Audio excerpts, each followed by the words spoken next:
All right, welcome to the Explainer. Today, we're going to jump right in and tear down this comforting yet totally false illusion of digital privacy and really expose how the modern data trade actually works. You know that feeling when you fire up a private browser or use a complex password and you just feel like your data is locked away in some impenetrable vault? Well, unfortunately, that feeling of security is mostly a myth. Your data isn't just leaking, it's literally the fuel powering the entire digital operating system we live inside. Relying on something like incognito mode kind of feels like throwing on a magical invisibility cloak, right? I mean, you click a button, the screen goes dark, and boom, your secrets are safe. But in reality, it's basically like closing your front curtains while the entire back wall of your house is made of transparent glass for data brokers and advertisers to just peer right through. You might feel hidden, but your data is completely exposed. So, let's get right into part 1, Unmasking Security Theater. Take the mighty virtual private network, or VPN. We've all seen the ads, and they make it sound like downloading a VPN instantly turns you into some untraceable, shadowy hacker. But here's the reality check. A VPN simply creates an encrypted tunnel.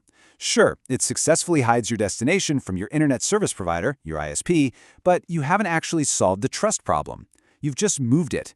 Now, the VPN company sees absolutely everything your ISP used to see. You're really just trusting a different corporation with that transparent glass wall. And honestly, this perfectly illustrates why VPNs just aren't enough on their own.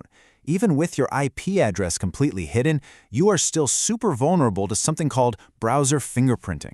Websites don't even need your IP address anymore. Instead, they quietly collect these incredibly small, seemingly harmless details about your specific device.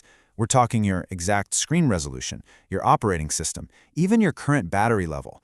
And when they piece enough of these tiny details together, it creates a completely unique fingerprint that identifies you everywhere you go online. No IP address required. Which brings us to part 2, the free app track. We spend all this time stressing over complex network security, but the real vulnerability? It's probably sitting right there in your pocket. Look at this number, 47. That is the average number of unused apps sitting totally dormant on a person's phone right now. We haven't opened them in months, maybe even years, but we just let them sit there because we figure, hey, they were free to download, they're not costing me anything, they're totally harmless.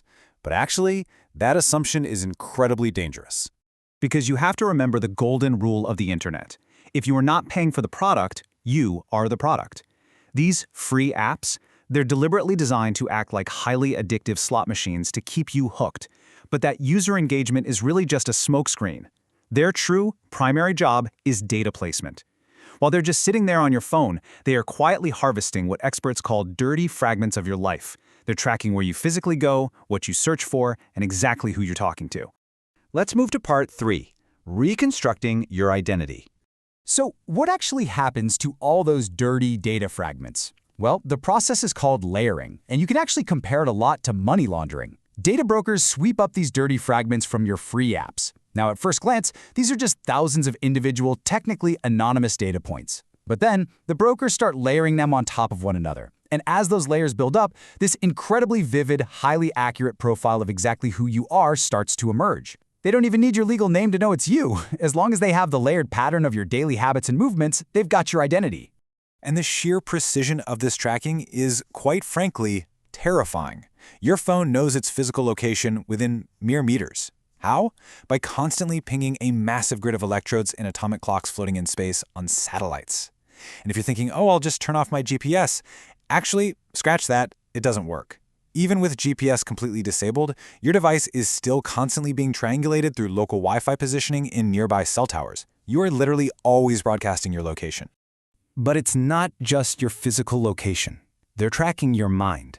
The basic search results you look at every single day, they are part of a massive game you probably didn't even know you were playing.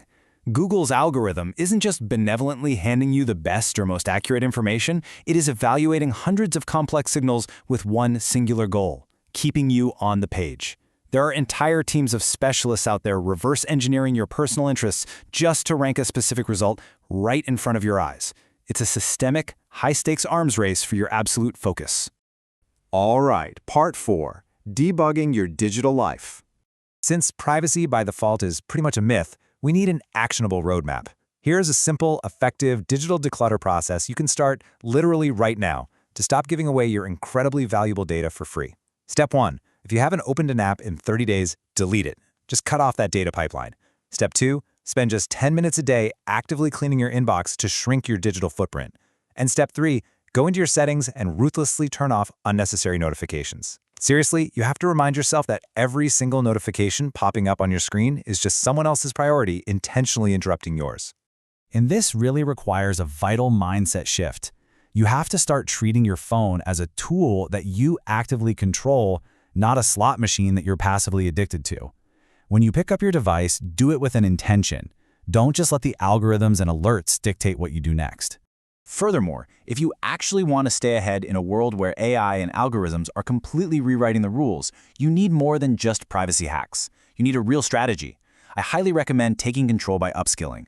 Check out the AI courses on Coursera. These are built by the experts who are actually using these tools at scale. By learning the basics of generative AI and tools like ChatGPT, you can learn how to automate the boring parts of your own job instead of being the one whose data is just harvested and automated by someone else. I absolutely love this quote from the source material. It's such a hilarious but true reality check. Stop being a fancy houseplant that forgot to water itself. Instead of endlessly doom-scrolling, start actively debugging your digital life. Go for a walk every day without staring at a screen. Drink your water. And remember, you are a human being, not just a data node waiting to be extracted. Which brings us to our final thought for this explainer.